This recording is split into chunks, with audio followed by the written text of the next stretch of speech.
بات کی تصدیق کی گئی کہ وہ کلام تھا، لیکن کلام کے کن معنوں میں تھا اس پر روشنی ڈالی گئی۔ عیسائی تو کلام ان معنوں میں لیتے ہیں کہ وہ ایک منفرد حیثیت تھی جو خدا کی خدائی میں شریک تھا، اور وہی کلام تھا، اس کے سوا کوئی کلام نہیں تھا۔ قرآن کریم نے ایک دوسری جگہ کلمۃ منہ کہہ کر بات کو واضح فرما دیا کہ خدا کے بے شمار کلمات ہیں، ان کلمات میں سے ایک کلمہ مسیح بھی تھا، اور خدا کے کلمات نہ ختم ہونے والے ہیں، اور مختلف رنگ میں کلمات کا اطلاق کر کے قرآن کریم نے بتایا کہ کلمے کا مضمون بہت ہی وسیع مضمون ہے۔ ہر کلام جو کسی نبی پر نازل ہوتا ہے وہ بھی کلمات پر مشتمل ہوتا ہے۔ ہر وہ نیک شخصیت جو اللہ تعالیٰ سے تعلق جوڑ لیتی ہے اور ثبات قدم اختیار کرتی ہے، اس کی شاخیں آسمان تک دراز ہوتی ہیں، اور وہ خدا سے فیض پا کر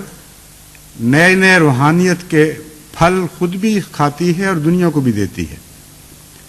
اس کو بھی کلمہ فرمایا گیا۔ تو سوال یہ پیدا ہوتا تھا کہ کلمہ اگر اس کو انسانی معنوں میں لیا جائے تو وہ ایک ہے، دو ہیں یا تین ہیں، یا کس حد تک کلمات ہیں، پہلے تھے اور اب عطا ہونے بند ہو گئے ہیں، یا آئندہ بھی جاری رہیں گے۔ اور اسی طرح کلمہ ہر کلام الہی کے ہر جز پر بھی صادر آتا ہے، اور اس کے ہر معنی پر بھی لفظ کلمہ صادر آتا ہے۔ لو کان البحر مدادا لکلمات ربی میں خصوصیت کے ساتھ قرآن کریم کا بھی ذکر ہے،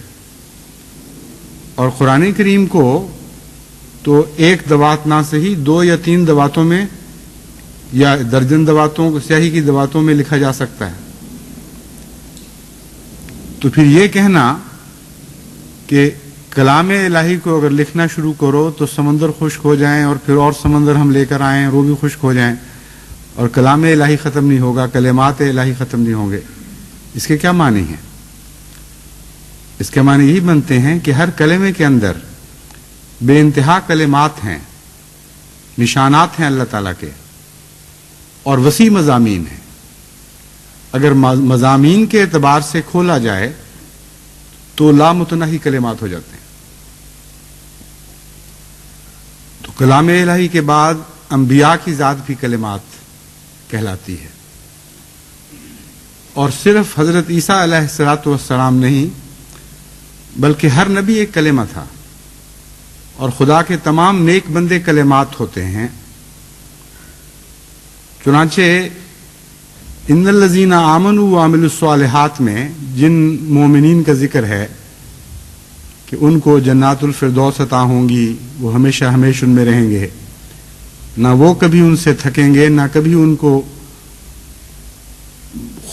خدا کی طرف سے باہر نکالا جائے گا۔ یہ وہی کلمات ہیں جن کی وضاحت اگلی آیات میں کی گئی ہے، یعنی ان کلمات میں سے کچھ کلمات ہیں۔ اور خوشخبری حضرت اقدس محمد مصطفیٰ صلی اللہ علیہ وآلہ وسلم کو یہ دی جا رہی ہے کہ عیسائی تو ایک کلمے کے اوپر فخر کر رہے ہیں، اور وہ سمجھتے ہیں کہ وہ منفرد تھا۔ ہم نے مسیح کو تو کلمہ کہا، لیکن تجھے ہم کلمہ گر بنا رہے ہیں، تجھ سے بے شمار کلمات وجود میں آئیں گے، اور وہ سارے مومنین جن سے لامتناہی جنتوں کے وعدے کیے جا رہے ہیں، نہ ختم ہونے والی جنتوں کے وعدے کیے جا رہے ہیں، وہ سارے کلمات الہی ہوں گے جو تجھے نصیب ہوں گے۔ بس یہ اعلان کر کہ میرے رب کے کلمات کبھی ختم نہیں ہو سکتے۔ اس کثرت سے اللہ تعالیٰ تجھے کلمات طیبات عطا فرمائے گا کہ ان کا پیدا ہونا بھی ختم نہیں ہوگا، اور ان میں سے ہر وجود کے اندر معنی کے سمندر ہوں گے، اور نیکیوں اور تقوی کے سمندر ہوں گے۔ یہ کیوں ہے؟ اس لیے کہ حضرت اقدس محمد مصطفیٰ صلی اللہ علیہ وآلہ وسلم کی مطابعت کے نتیجے میں ان کو یہ نصیب ہونا تھا. چنانچہ اس طرف توجہ مبذول فرمانے کی خاطر تیسری آیت میں یہ اعلان کروایا گیا کہ کلمہ گر تو میں ہوں، تمہارے جیسا ہی بشر تھا، تمہاری ہی طرح کا ایک عام انسان تھا، مگر جب مجھ سے تعلق جوڑا جائے، جب تم میری پیروی کرو اور جیسے نیک اعمال میں نے کیے ہیں ویسے تم بھی کرنے لگو،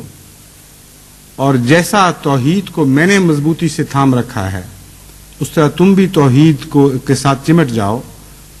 تو پھر یہ وحی الہی کی نعمت جو کلمہ بناتی ہے وہ تمہیں بھی نصیب ہونی شروع ہو جائے گی. اور میں اس نعمت کو محض اپنی ذات تک محدود کرنے کے لیے نہیں آیا، میں تو اس نعمت کی طرف متوجہ کرنے کے لیے آیا ہوں، تاکہ مجھے دیکھو اور تم میں شوق پیدا ہو، تمہیں محبت پیدا ہو، اللہ تعالیٰ کی ذات کے ساتھ تعلق کی تمنا پیدا ہو، اور اس کے نتیجے میں تم نیک اعمال کرو، میری پیروی کرو، میری طرح موحد بن جاؤ، یعنی جس حد تک ممکن ہے تمہارے لیے. اور پھر دیکھو کہ خدا کے کلمات لامتناہی ہیں اور یہ کبھی ختم نہیں ہو سکتے کلمات. اس کا ایک یہ معنی بھی ہے کہ خدا تعالیٰ کی طرف سے جو نعمتوں کی عطا کا سلسلہ ہے یہ بند نہ ہونے والا سلسلہ ہے. حضرت مسیح موعود علیہ الصلوۃ والسلام کو بھی اللہ تعالیٰ نے اس زمانے میں اسی آیت کے ایک زندہ نشان کے طور پر پیش فرمایا، اور حضرت اقدس محمد مصطفیٰ صلی اللہ علیہ وآلہ وسلم کی قوت قدسیہ نے اس زمانے میں بھی اثر دکھایا، اور اس زمانے میں بھی ایک کلمہ گر پیدا کر دیا آپ کی قوت نے، اور وہ سلسلہ جو بظاہر بند ہوتا دکھائی دے رہا تھا وہ خدا تعالیٰ نے پھر جاری فرما دیا. پھر اس مقدس صحبت کے نتیجے میں جو حضرت مسیح موعود علیہ الصلوۃ والسلام کے ذریعے منعکس ہوئی، پھر بہت سے کلمات پیدا ہونے شروع ہوئے. عظیم الشان صحابہ ہیں جن میں سے ہر ایک کا وجود ایک کلمے کی حیثیت رکھتا ہے، اور ہر ایک کا وجود اپنے اندر اتنی گہرائی رکھتا ہے کہ عام انسانی نظر اس گہرائی کو پا سکے یا نہ پا سکے،